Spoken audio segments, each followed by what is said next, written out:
Hello everybody, welcome to the daily answer writing program. So we have already discussed the day first and the day second. In this particular video, we are going to discuss the day third of the daily answer writing program.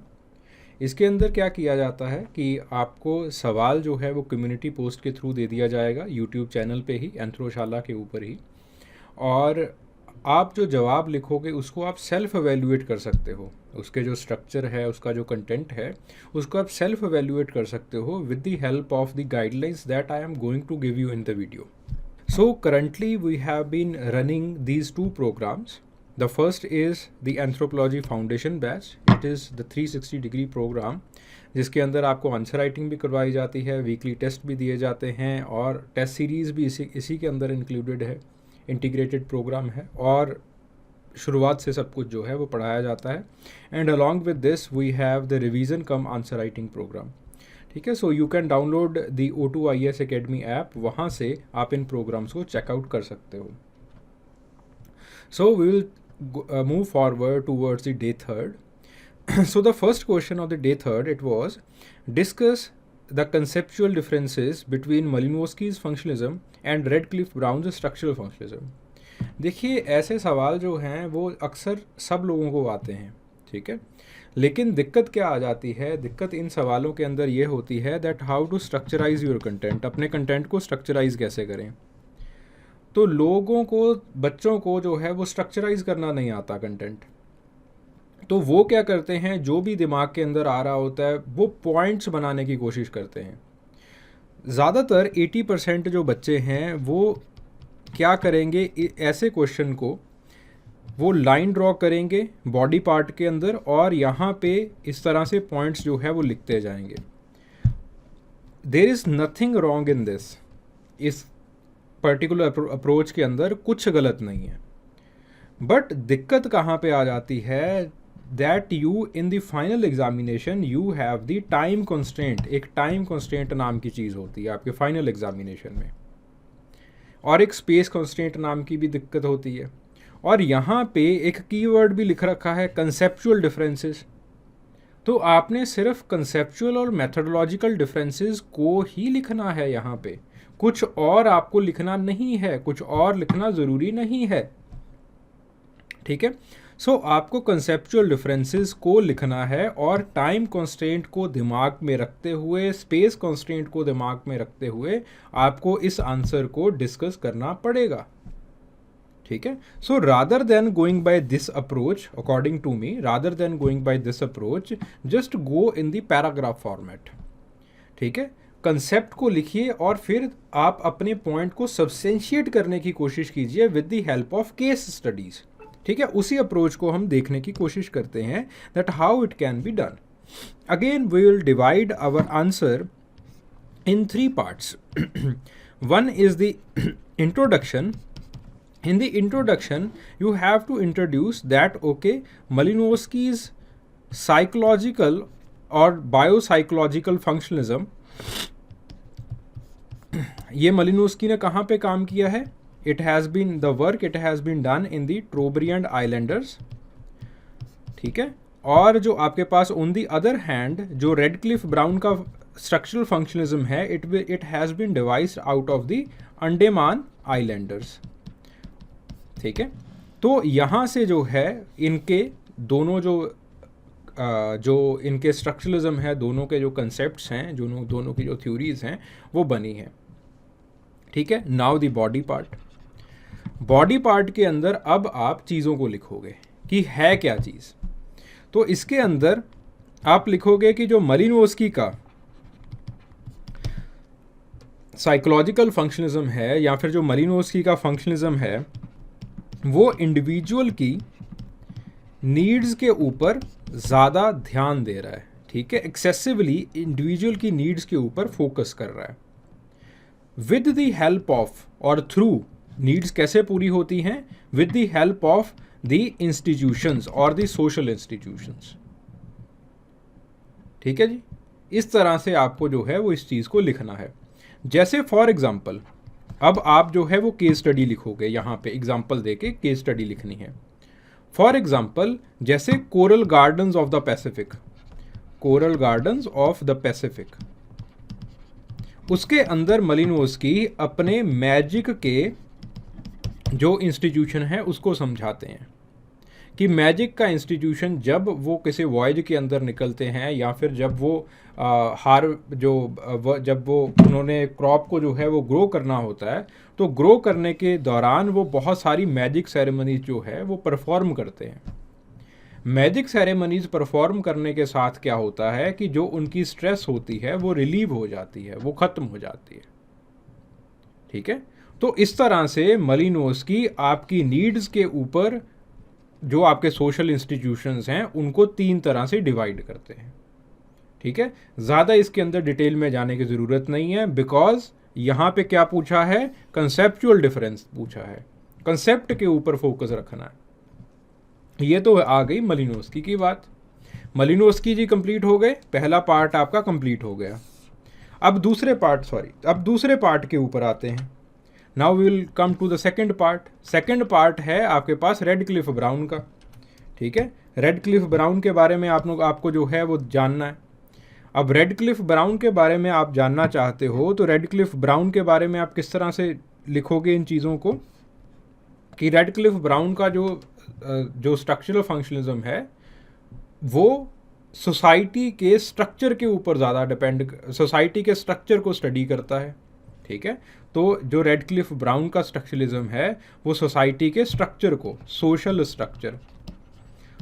Structure के ऊपर जो है वो काम कर रहा है, social systems के ऊपर काम करता है। ठीक है, गेटिंग द पॉइंट। तो वो सोशल सिस्टम्स के ऊपर किस तरह से काम कर रहा है, वो सोशल सिस्टम के अलग अलग पार्ट्स को स्टडी करता है। ठीक है, जैसे आपके पास सोशल ऑर्गेनाइजेशंस हो गई, जैसे आपके पास लॉज हो गए, जैसे आपके पास सोशल लाइफ हो गई। ऐसी जो चीज़ें हैं जो आपकी सोसाइटी की जो छोटी छोटी चीज़ें हैं, जो छोटे छोटे पार्ट्स हैं, उनको वो स्टडी करता है। ठीक है, then for example Andaman islanders के अंदर वो सोशल फीस्ट का एग्जाम्पल देते हैं कि कैसे एक सोशल फीस्ट का कस्टम, सोशल फीस्ट का लॉ सोसाइटी को आपस में बांधे रखता है। और ये सोशल स्ट्रक्चर है जो कि इंडिविजुअल की नीड्स को या फिर इंडिविजुअल की एक वांट्स होती हैं, इंडिविजुअल की सस्टेनेबिलिटी आपकी सोसाइटी के अंदर बनी रहती है। तो इस तरह से इन दो चीज़ों को आपको जो है वो समझाना पड़ेगा। Then we will come to the conclusion part. फिर जो है वो आप कंक्लूजन पार्ट के ऊपर जाओगे। कंक्लूजन पार्ट के अंदर नाउ अब देखो, ये दोनों लोग हैं, अधूरे हैं दोनों, लेकिन दोनों एक दूसरे के कम्प्लीमेंट्री हैं। एक ने इंडिविजुअल को ज़्यादा फोकस किया है तो दूसरे ने सोशल स्ट्रक्चर को ज़्यादा फोकस किया है। तो इन जो कंक्लूजन है उसके अंदर आपको स्टैंड लेना होता है एक। तो आपका स्टैंड यही रहेगा कि जो मलिनोव्स्की का फंक्शनलिज्म है और जो रेडक्लिफ ब्राउन का स्ट्रक्चरल फंक्शनलिज्म है, they both are complementary to each other. ये दोनों चीज़ें एक दूसरे के कंप्लीमेंट्री हैं। ठीक है जी, इस तरह से आप इस चीज़ को लिखोगे। अब नेक्स्ट क्वेश्चन आ जाता है आपका। The next question it is write a short note on the structural arrangement of Bororo Indians illustrated by Levi Strauss. देखो, अब ये थोड़ा सा हटके क्वेश्चन है। ठीक है, यहाँ पे लेवी-स्ट्रॉस के स्ट्रक्चरलिज्म के बारे में मैंने नहीं पूछा, बट जो स्ट्रक्चरल अरेंजमेंट है बोरोरो इंडियंस का, जिसको स्टडी करके लेवी-स्ट्रॉस अपने स्ट्रक्चरलिज्म के ऊपर, सोशल स्ट्रक्चर के ऊपर पहुंचते हैं, उस चीज़ को मैंने यहाँ पे पूछ लिया है। ठीक है जी, अब देखो इसके अंदर आप चीज़ों को लिखोगे क्या। You will write the introduction, body, and then you will come to the conclusion part. फिर जो है वो आप कंक्लूजन लिखोगे। In the introduction you will write कि बोरोरो इंडियंस के ऊपर काम करके लेवी-स्ट्रॉस ने सोशल स्ट्रक्चर के अंदर बोरोरो इंडियंस के ऊपर जो उन्होंने काम किया था वो जो है वो लिखा है। ठीक है, तो बोरोरो इंडियंस को स्टडी करके वो बाइनरी ऑपोजिशन का जो उनका कंक्लूजन था उनके ऊपर वो पहुंचते हैं। ठीक है जी, देखो एक चीज़ अपने पल्ले बांध लो, एक चीज़ को आपको एक चीज़ की समझ होनी चाहिए, वो ये है कि दीज आर द कीवर्ड्स। ये स्पेसिफिक कीवर्ड्स होते हैं। ये स्पेसिफिक कीवर्ड्स इंट्रोडक्शन के अंदर आने चाहिए। जैसे पिछला सवाल है, पिछले सवाल के अंदर मैंने इंट्रोडक्शन में बातों बातों में एग्जामिनर को ये बता दिया है कि देखो भाई साहब, मुझे पता है कि आप क्या पूछ रहे हो, ठीक है। तो मैंने उस तरह से चीज़ों को इंट्रोड्यूस किया कि मलिनोस की जो है उन्होंने ट्रोबरी एंड आइलैंडर्स के अंदर अपना फंक्शनलिज्म समझाया है और रेडक्लिफ ब्राउन ने अंडमान आइलैंडर्स के अंदर अपना स्ट्रक्चरल फंक्शनलिज्म समझाया है। फिर कंटिन्यूटी बनाते हुए मैं कंसेप्ट के ऊपर दोनों को ले गया, ठीक है। एग्जाम्पल के अंदर coral garden of the Pacific, इसके अंदर मैंने साफ साफ ये बात बता दी कि कैसे ट्रोबरी एंड आइलैंडर्स के अंदर मलिनोस्की ने ये सब्सटेंशिएट करके दिखाया। फिर उसके बाद सिमिलरली रेडक्लिफ ब्राउन के काम में भी मैंने ऐसे ही किया कि अंडमान आइलैंडर में उन्होंने किस तरह से चीज़ को सब्सटेंशिएट करके दिखाया। साफ शब्दों में वो चीज़ें लिख दी गई, ठीक है। तो एक कंटिन्यूटी क्वेश्चन के अंदर बनी रहनी चाहिए। कंटिन्यूटी कैसे बनेगी? कंटिन्यूटी तभी बनेगी जब आप इंट्रोडक्शन को स्पेसिफिक रखोगे। लोग इंट्रोडक्शन में जो चीज़ें नहीं भी पूछी गई होती वो लिखने बैठ जाते हैं, क्वेश्चन की कंटिन्यूटी टूट जाती है। ऐसे नहीं करना है, ठीक है। सो यहाँ पे मैंने किताब का नाम लिखा, किताब के साथ ही मैंने लिखा कि बोरोरो इंडियंस के अंदर काम किया था, तो कंक्लूजन बाइनरी ऑपोजिशंस का निकल पाया था। अब बोरोरो इंडियंस में ऐसा क्या है कि जो बाइनरी ऑपोजिशन वाला कंक्लूजन है वो निकल पाया? तो मैं जो क्वेश्चन है उसको यहाँ पे लिखूँगा कि बोरोरो इंडियंस जो हैं वो एक सर्कुलर ज्योग्राफी के अंदर रहते हैं और इनकी जो सर्कुलर ज्योग्राफी है वो बीच में से जो है वो कटी हुई है। एक साइड के ऊपर जो बीच में जो लाइन है, उस जो इनकी सर्कुलर ज्योग्राफी है उसमें वो कटी हुई है। The line it is along the east west axis. और जो नॉर्थ है उसमें एक मोइटी रहती है और जो नीचे है उसके अंदर दूसरी मोइटी रहती है। And the classes they are arranged. इस तरह से जो क्लासेस हैं वो अरेंज्ड हैं, ठीक है। For example this is C1, C2, C3, C4, this is C1 dash, C2 dash, C3 dash, C4 dash, ठीक है जी। Where C1 class it is greater than C2, C2 is greater than C3, C3 is greater than C4, ठीक है। तो classes का arrangement ऐसे है। अब मुद्दे की बात आती है कि उनकी जो मैरिज है या फिर उनके जो मैरिज रूल्स हैं या फिर मैच फाइंडिंग है वो किस तरह से की जाती है।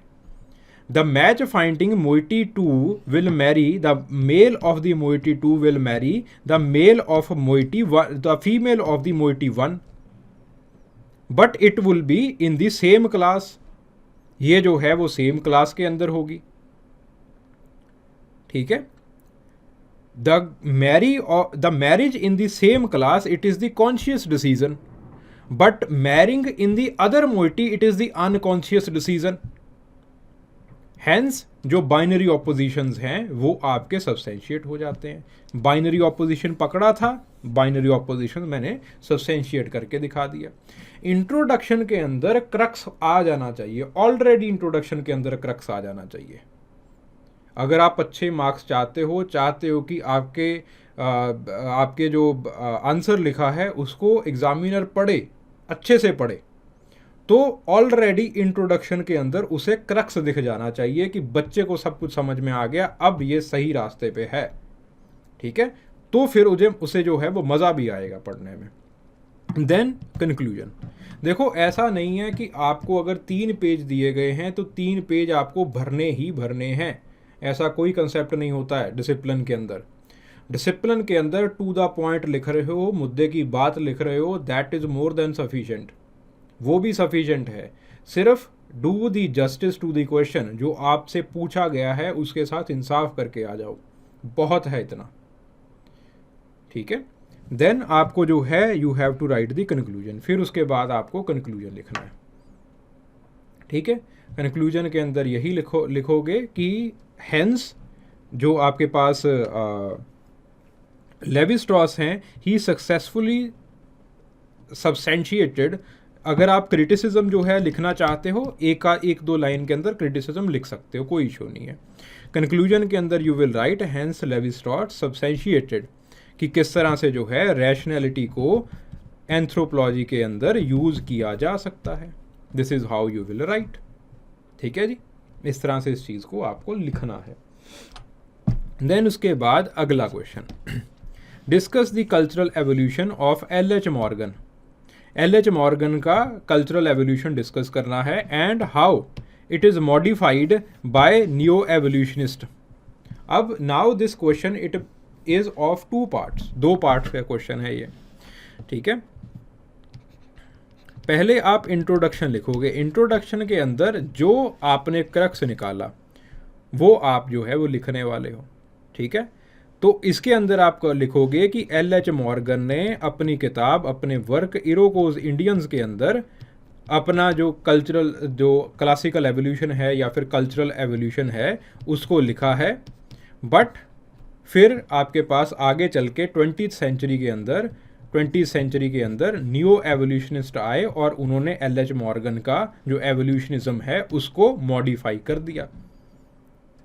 ठीक है जी, समझ में आ गई बात कि यहाँ पे जो मेरा क्रक्स निकला दिमाग के अंदर, जो कहानी मेरे दिमाग के अंदर बैठ गई क्वेश्चन को देख के, उस कहानी को मैंने लिख दिया कि भैया ये कहानी है। इस कहानी के मुद्दे के ऊपर आपने मुझसे ये सवाल पूछा है, मैंने रेफरेंस ऑलरेडी एग्जामिनर को दे दिया। अब यहाँ से मेरी कंटिन्यूटी बहुत अच्छी बन जाएगी। ठीक है, मैंने एक बेस बना लिया है, अब कंटिन्यूटी बहुत बढ़िया बनने वाली है। Now you will write the body part. अब जो है वो बॉडी पार्ट आप लिखोगे। इन द बॉडी पार्ट पहले यहाँ पे क्या लिखा है कि जो कल्चरल एवोल्यूशन है एल.एच. मॉर्गन का वो किस तरह से है। जो हम एक टेबल बनाते हैं, उस टेबल को अगर ड्रॉ कर सकते हो बहुत ही बढ़िया है। अगर लेट से you can not draw that table, तो आप अलग अलग से भी लिख सकते हो। पॉलिटिकल एवोल्यूशन कैसे हुआ, मैरिज का एवोल्यूशन कैसे हुआ, टेक्नोलॉजी का एवोल्यूशन कैसे हुआ, उस तरह से आप उन चीज़ों को लिख सकते हो, कोई इशू वाली बात नहीं है। जो आपके सबसे इम्पॉर्टेंट चीज़ होती है वो होती है मेथड को लिखना। इनका मेथड क्या है? इनका मेथड है कंपैरेटिव मेथड। ठीक है, और जो सबसे इम्पॉर्टेंट पोस्टुलेट है इनका, that is the postulate of unilineality along with the psychic unity of mankind. ठीक है, क्योंकि दूसरा भी तो क्वेश्चन लिखना है ना, तो ये चीज़ें इंपॉर्टेंट हैं। अब आपके पास जो है द न्यू एवोल्यूशनिस्ट, उन्होंने क्या किया, मेथडोलॉजी को मॉडिफाई किया था, प्लस जो पोस्टुलेट्स हैं उनको मॉडिफाई किया। मेथडोलॉजी के अंदर न्यू एवोल्यूशनिस्ट डार्विनियन मेथड लेके आए। डार्विनियन, अगर ये चीज़ें आपको नहीं भी पता चल रही, आप एंथ्रोशाला के ऊपर ही हो, एंथ्रोशाला में ही जाइएगा, न्यू एवोल्यूशनिस्ट के ऊपर वीडियोस डाल रखी हैं, वहाँ पे देखिएगा, आपको सारा कुछ मिल जाएगा। ठीक है जी, तो डार्विनियन मेथड इन्होंने इंट्रोड्यूस किया, सोशो कल्चरल मेथड जो है वो इंट्रोड्यूस किया। सबसे इम्पॉर्टेंट कल्चरल इकोलॉजी जो है वो इंट्रोड्यूस की एज अ मेथडोलॉजी। ठीक है जी, इस तरह से ये चीज़ें जो है वो इंट्रोड्यूस हो गई। And the new evolutionist gave the concept of specific and general evolution, कि हाँ जी यूनिवर्सल एवोल्यूशन भी होता है जो कि यूनिलाइन के अंदर बिल्कुल एग्जिस्ट करता है। पेलियोलिथिक के बाद हर जगह के ऊपर मीजोलिथिक, नियोलिथिक ऐसे ही चलेगी। ठीक है, यूनिवर्सल एवोल्यूशन एग्जिस्ट करता है, but there are specifications also, specifications भी होती हैं। स्पेसिफिकेशंस क्या होती हैं? अब स्पेसिफिकेशंस के अंदर अलग अलग इकोलॉजी, आपका जो टूल टेक्नोलॉजी है वो डिसाइड करती है। ठीक है, वो एक बहुत बड़ा डिसाइडिंग फैक्टर आ जाता है। ठीक है, and there is no psychic unity of mankind. Psychic unity of mankind को इन्होंने खारिज कर दिया, वो ऑलरेडी खारिज ही हो चुका था। ठीक है, और जो एथनोसेंट्रिज्म मॉर्गन के एवोल्यूशन में आ रहा था, एथनोसेंट्रिज्म को हटाया इन्होंने। ठीक है, ऑब्जेक्टिविज्म को लेके आए, कल्चरल रिलेटिविज्म को इन्होंने इनकॉर्पोरेट किया यहाँ पे। ठीक है जी, then you have to conclude, फिर उसके बाद आपको अपना जो कंक्लूजन है वो देना है, ठीक है।